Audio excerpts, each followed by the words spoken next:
I've been playing World of Warcraft for over a decade, and I've leveled up every class more than once. And I've never read the quest text, so I have no idea what my own characters have been through. So I've decided to play through every single zone and read every quest. And then I'm going to do my best to share what I've learned with you, just in case you've missed out on the story too. So be warned, this video is going to contain some spoilers. My name is TheKephas, and this is a hero's journey in Warcraft.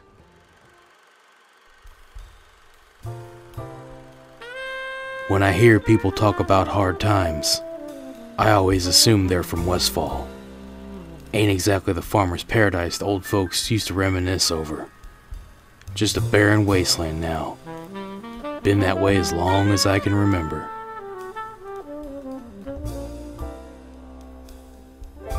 Funny thing about war, it's always a victory for the kings and nobles, but for common folk, it's hard times getting harder. Been the story of Westfall before. War led to hard times, and hard times led to crime. Then we got caught up in another war up north, but that war's over now, and people who have fallen on hard times have flocked to Westfall like goblins at a casino. Only one thing left. Crime. Well, that didn't take long. Barely into Westfall, you find yourself in the middle of a crime scene. Two victims lie dead before you along with their horse and destroyed cart. The victims are identified as Farmer Furrowbrow and his wife Verna, the same Furrowbrows who signed the deed you picked up after your fight with Hogger. It appears to be a double homicide made to look like an accident. Of course, the deed was forged, and the Furrowbrows have been squatting on the Jansen stead for about 5 years, and were trying to get out of Westfall. Unfortunately for them, they didn't make it. Lieutenant Lane is on the case, and though he resents having to come to Westfall, he is determined to find the suspect. You offer your assistance, so he asks you to question the hobos nearby. Perhaps they saw something. But these homeless folks aren't exactly cooperative. Approaching them often leads to a fight to the death. Starvation and poverty has driven these people, even the children, to desperation. Offering coins seems to have better luck, and you begin to piece together what little information you can gather. But the hobos' claims are mostly bupkis, with some blaming humans, others blaming murlocs or gnolls, and some even blaming the king himself. But these murders were far too clean to be done at the hands of murlocs or gnolls. Someone wanted these people dead. Leaving no stone unturned, you investigate the nearby gnoll and murloc camps to see if you can find any leads. The gnolls don't really have much on them. Some are carrying pieces of red cloth, which is unusual, but alone isn't much of a lead. But as luck would have it, shaking up the murlocs yields a much better result. On one of them, you find a crumpled up letter. Most of the ink has been washed off, but a few cryptic words are still legible. Like the past cannot be forgotten, and we will rise again. Lieutenant Lane recognizes the letter. It's one of many copies that he's found, including one that was found on the Furrowbrows themselves. With the locals unwilling to talk and the clues providing no leads, Lieutenant Lane sends you to meet up with his informant, Two Shoe Lou. Ironically, he resides at the Furrowbrows' old pumpkin farm. Lou claims to not know anything about the Furrowbrow murder, but he still offers to help. He hands you an old crate, which he claims used to be his home before he struck it rich. He instructs you to head into the back of the Jangalode mine and hide in this crate, but a reason why is not given. Nearby, you meet Jim Candles McCannigan. Before the kobolds injured him, he was William Pressel's #1 candle supplier. When the kobolds would yell their famous, "You no take candle," he would reply, "I take candle," before bashing their heads in. He laments that those days are over, as now he cannot even use the bathroom without assistance, and asks you to kill some kobolds on his behalf. Inside the farmhouse, you meet Mama Celeste, who is trying to prepare dinner for the homeless seeking refuge on the land. She asks you to gather up some clumps of dirt and coyote tails so that she can make mud pies for everyone. Without questioning it, you do what is asked of you and gather up the dirt and coyote tails, ignoring the fact that there are wild boars and chickens nearby, and even the coyotes themselves provide meat. It seems bizarre and somewhat illogical, but based on Mama Murphy's reaction when you return with the ingredients, these people actually seem to like mud pies. With that weirdness behind you, you head inside Jangle-Lode Mine and take out every kobold you find for Jimb and arrive at the back of the mine. You hide inside your crate and wait. Suddenly, an ogre mage named Glubtalk appears and is approached by a shadowy figure resembling a human female. The mysterious person threatens Glubtalk, offering him two choices: be killed now or join her and be rich and powerful. Glubtalk agrees to align with her, and she says that she will call for him when the dawning is upon us. You return to Tushu Lu and try to tell him about what you heard, but Lu stops you, saying he doesn't want to know. That kind of information will get you killed around here. He then tells you about a few thugs that recently showed up and started causing trouble. He doesn't recognize them, but says that they're bad news. He also heard them speaking about stuff that might interest you, so you go and investigate. You listen in on their conversation and hear them talking about a mysterious woman who paid them to kill the Furrowbrows. But before you can get any more information, they spot you and attempt to kill you. You make quick work of the thugs, but as the battle dies down, a gunshot rings off in the distance. Screams can be heard in the distance as you return to the farm to find that Tushu Lu has been murdered. 2 bullets in his chest and his shoes placed on his head. A message for anyone that thinks it's a good idea to be a snitch. The locals are far too scared to disclose what they saw, but it is clear that this case is far bigger than it seems. Someone with a lot of power, or even an organization, is behind these murders. But the clues don't really add up, so Lieutenant Lane sends you to the Saldeans farm to see if the folks there know anything. The Saldean farm has been serving as a halfway house for the downtrodden of Stormwind. Farmer Saldean and his wife Salma have been doing their best to help as many as they can, but far too often, their lives are taken by the Watchers infesting the area.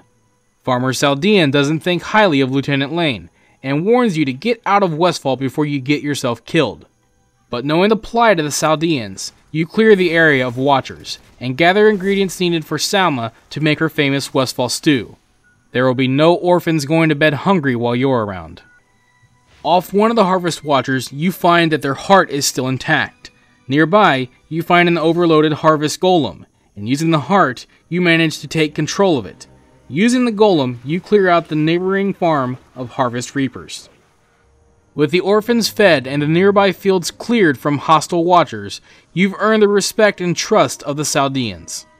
4 years ago, a little girl walked into the Saldean home and collapsed. No one knew who she was or where she came from, including the girl herself. So the Saldeans took her in and adopted her, and named her Hope, for that is what she represented to them. Now she's all grown up and working at Sentinel Hill, caring for the homeless of Westfall. So Salma hands you a huge pot of Westfall stew to take to Hope. Maybe she will have some information on the Furrowbrow case. Approaching the newly more fortified Sentinel Hill, you notice a cluster of homeless citizens gathered at the gate. But unlike you, the guards are not allowing them to pass. You find Hope inside Sentinel Tower, and she admits to knowing about the Furrowbrow murder, but immediately changes the subject with a monologue about giving hope to the needy homeless in Westfall. She then asks you to take some of the Westfall stew you brought and feed the homeless outside. But your act of charity will have to wait, as the Westfall Brigade needs your immediate assistance. The Westfall Brigade, formerly known as the People's Militia of Westfall, has not been too successful at keeping order. The countless squatters are one thing, but now the Riverpaw Gnolls have risen up and started attacking Sentinel Hill. Marshal Brian Stoutmantle suspects that someone is pulling the strings of the Gnoll attack. He requests your assistance in repelling the attack, and to retrieve attack orders that will likely be in their possession. You fight off a seemingly endless wave of Gnolls and eventually get your hands on some attack orders. The orders read, Minions, our leader has spoken. You are to sack Sentinel Hill and free the Admiral. You may keep anything you find in your rampage. Signed, Helix. You fought off a good number of Gnolls, and managed to feed the homeless around Sentinel Hill, so you return the attack orders to Marshal Stoutmantle. Brian has heard the name Helix before, but he has no idea who this Admiral is. He questions Ripsnarl, but the captured Worgen only responds with a threatening warning. Cryptic as ever, Hope thanks you for your act of charity, admiring your kind heart. With Sentinel Hill secured, it's time for you to take the fight to the Knolls, and discover more information on Helix. In the Dust Plains to the south, you find a huge camp of Riverpaw Knolls. You attack the camp, and take out their leader, Django Spothide. That should keep them from remobilizing for a while. Meanwhile, SI-7 has been tracking Helix Gearbreaker since he entered Alliance territory 2 weeks ago. An agent named Kiernan has been tracking him, and he's currently holed up inside Mortwake's tower near the Dust Plains. Outside the tower, you find Agent Kiernan staking out Helix. The tower is heavily guarded, and rushing in would mean certain death. Kiernan hands you a shrouding potion and promises to cover you using her sniper rifle, which she has affectionately named Claire. You sneak past the guards and make your way to the top of the tower. As expected, you find Helix, speaking with a familiar silhouette. Through their conversation, you discover that the Null attack was only a diversion for something even worse that's been planned, the Dawning. But before this so-called Day of Judgment, the group plans to meet at Moonbrook for one final rally. Time is running short, so you hurry to Moonbrook and report to Captain Alpert at a nearby Alliance camp. He says that the homeless activity in Moonbrook has quadrupled in the past couple days, and the people are getting restless. Recently, a group of thugs came into town and started handing out propaganda, so you head into town to see what you can find. But what Alpert failed to mention is that these thugs never actually left town, and they begin to attack you in the shadows. You discover that they are wearing red bandanas made from the same cloth found at the Furrowbrow murder scene. These guys aren't acting like mere thugs either. They speak as if they're part of an army. You find propaganda all over town, all pointing to the same agenda, and all signed with the letter V. The propaganda denounces the Alliance, claiming that the king and his army care nothing for their citizens, and calling for people to rise up.